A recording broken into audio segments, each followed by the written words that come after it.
Hello and welcome to Repeat the Question. Here I am returning after a bit of a vacation of sorts, partially due to the inner geekdom, which is not exactly my most interested in portion of the league. Don't dislike it, but just not something I cotton to. Which brings me to no major whiffs, I would say. However, I will come up with one, which would be Emma Fyffe in her match against Jason Inman, where she was unable to answer a fairly basic question on Harry Potter that I knew, and I'm not some Harry Potter fanatic. This would not be a major whiff for anyone, but Harry Potter was supposed to be one of her strengths. She even dressed up as it for the match, so her missing that question is notable, and unfortunately I would have to qualify as the whiff. In those matches, the ones I haven't covered yet, we had the Emma Fyffe versus Jason Inman. Jason Inman takes the win naturally, and then the Fatal 4-Way, where Jason Inman won again over Rachel Cushing as the most notable person he went against in that match. This is not surprising, as Jason Inman probably would have been even further along in the inner geekdom if he had not gotten stuck up in the original flawed rules of the Fatal 5-Way. He's a very well done player, and really given the multiple categories on comic book films, if the inner geekdom player focuses on comic book films, they really do have a greater advantage than if maybe they're just Star Wars and Harry Potter attuned. And Inman, though, since he has all the comic book ones very well covered, his weaknesses are far rarer, and his additional boon of being kind of encyclopedic towards Star Trek helps him all the more.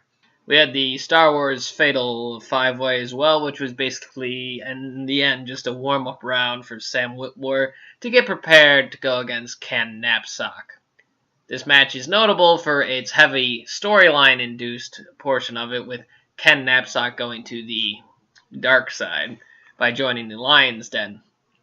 It seems like this, and another match I'll get to in a moment, is making the Schmoedown veering even more towards the wrestling-induced storyline technique. I'm not sure I have absolutely loved this.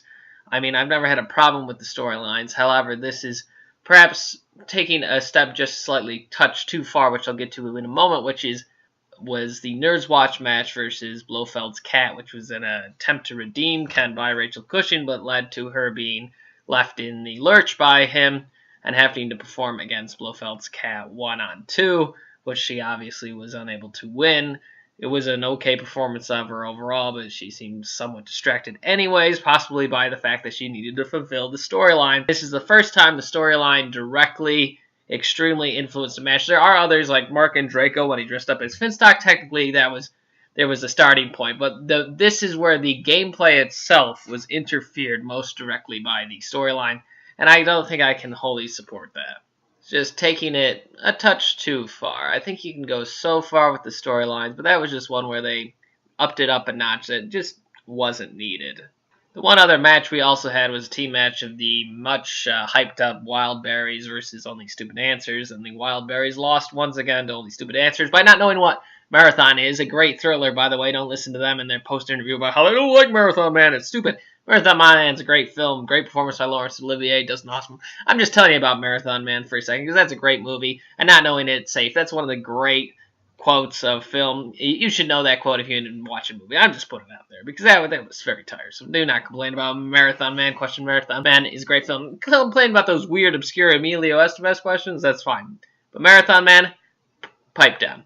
Wild Berries proved problematic, which isn't surprising. Makuga and Dewberry are not a great team in terms of knowledge, and actually Dewberry does have knowledge, but Makuga doesn't really amplify anything that he has. Dewberry would need someone more like Drew McWeeny, and they could actually benefit each other. But either way, they're an okay, mouthpiece team, but as a actual team, they don't really have much. And then the Stupid Answers won in an impressive enough game again after they had previously lost.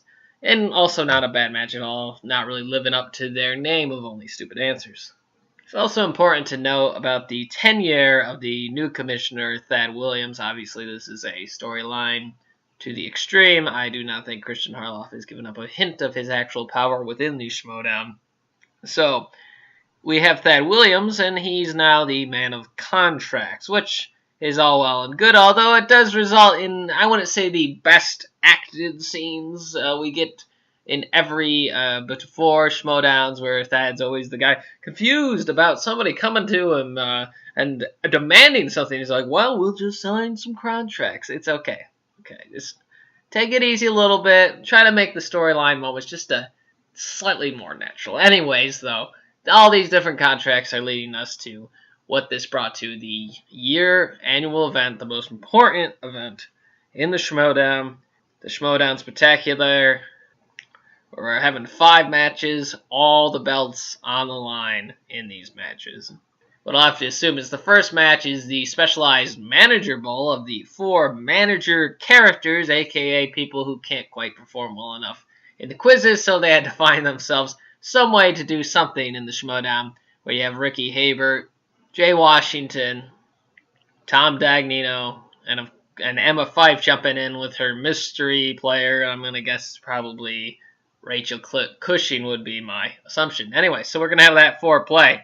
And I ponder how the questions will be. For example, when Finstock went against the Makuga, they seem to have turned down the difficulty a touch just to make it a little more competitive and not with any much dead silence as, say, the Makuga, Finstock versus the whatever that team was that Pot Cobster had going on. Now that was dead air. So I think they're probably going to turn the questions down to slightly easier, which will make it more competitive overall between the 4 players.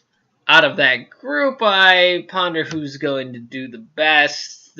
I'd probably say it's between Emma Fife and Jay Washington, because I'll give Jay Washington credit. He overperformed in his Intergeekdom match compared to what people expected him to do. So I'd say it's probably between Emma Fife and Jay Washington. Emma Fife did okay-ish in her 4 Sisters play, although not anything that would ever make her a serious competitor in singles. But in this 4-for-4 fight, she certainly has a chance. It's technically anyone's game, though, if they go for that easier questions quality. It's not going to be a runaway for anyone. Out of those 4, I think I'd probably predict Jay Washington will take the win, but technically speaking, it depends on how they handle the questions.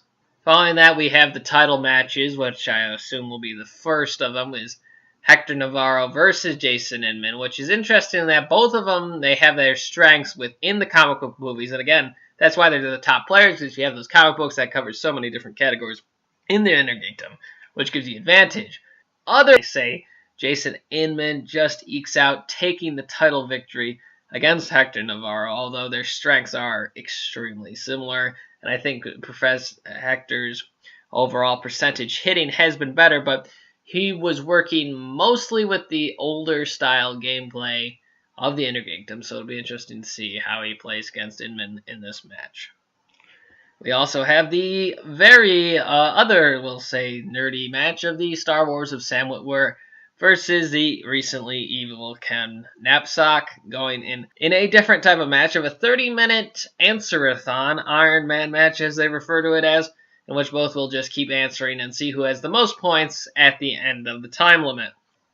This could be anyone's game, as both are pretty much encyclopedic towards their Star Wars knowledge, but both can miss. Sam Witwer successfully changed the rules because he himself is somebody who sometimes misses the rules, because in the Star Wars match, actually, he was somebody who, if they were being stricter about when writing their answers, he probably would have lost, as he didn't write the answers to the wrong questions instantly and waited until the last second, basically, to write them. And I don't think that was him trying to cheat. I think it was just him not really paying attention to the rules. Same thing when he refused to go multiple choice in a couple matches. So this is the advantage to Sam, who really doesn't miss questions much, and if he gets to just focus on giving these exact answers over and over and over again, he probably will win out to Knapsack, though Knapsack could easily win just as the same. Both their knowledge is quite notable, so it could go either way. My prediction moves slightly to Sam Witwer, but I would not count out Knapsack at any point.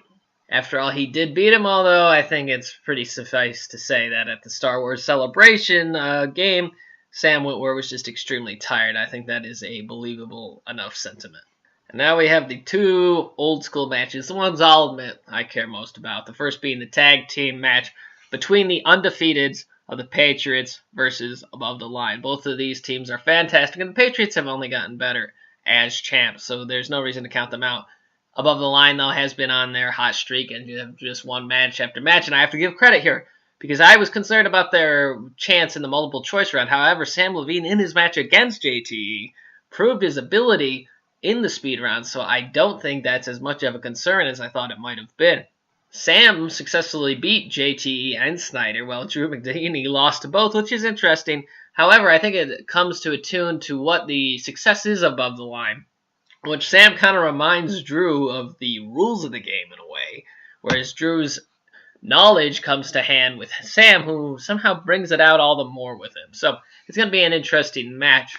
Neither have a serious set of weaknesses or problems to be concerned of in this match.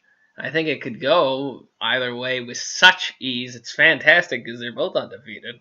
Patriots obviously have the slightly better record because they've played more matches, so it'll be interesting to see if this is where they finally fall. Patriots have come close to losing, so it's not as though they're undefeatable against Rotten Tomatoes or how they're called now, MODOK. They almost did lose, so I think the potential for loss is there. If Above the Line goes completely hot in the streak, do not lose any confidence in this match, I think they can finally beat the Patriots. So I give the advantage to Above the Line, taking down the Patriots once and for all, although I think the Patriots could easily sneak out this win once again. Following that, we had the singles championship between Christian Harloff and Sam Levine. This one is going to be, again, dependent on something I mentioned in the previous episode, which is the easier questions in the Schmoedown these days than was previously had. See, when Danvert went against Harloff last time, the questions were quite difficult and neither performed that well. So I wonder if they're going to take it down easier, as the questions really did get easier in general later on. If this is the case, I do think Sam Levine is the one who benefits, as he has a strong general knowledge base, but some of the harder questions he will miss, where Harloff can know very obscure ones involving to Star Wars and scores and soundtracks. So it's going to be close. However, I think the advantage could, due to the nature of the questions, if the luck is against Harloff's side, with a couple of suddenly difficult questions for him, and frankly, I think Harloff would not be a player who's inclined to not want to lose due to the nature of being the champ and the commissioner. I think he might be okay with losing. I think Sam Levine might take the win here and become a double champion, which again would be something Harloff might enjoy just as much as being the champ himself in terms of having a player who indeed finally has all the belts. Those are my predictions for the Schmoedown Spectacular. This is Repeat the Question. Thank you for listening.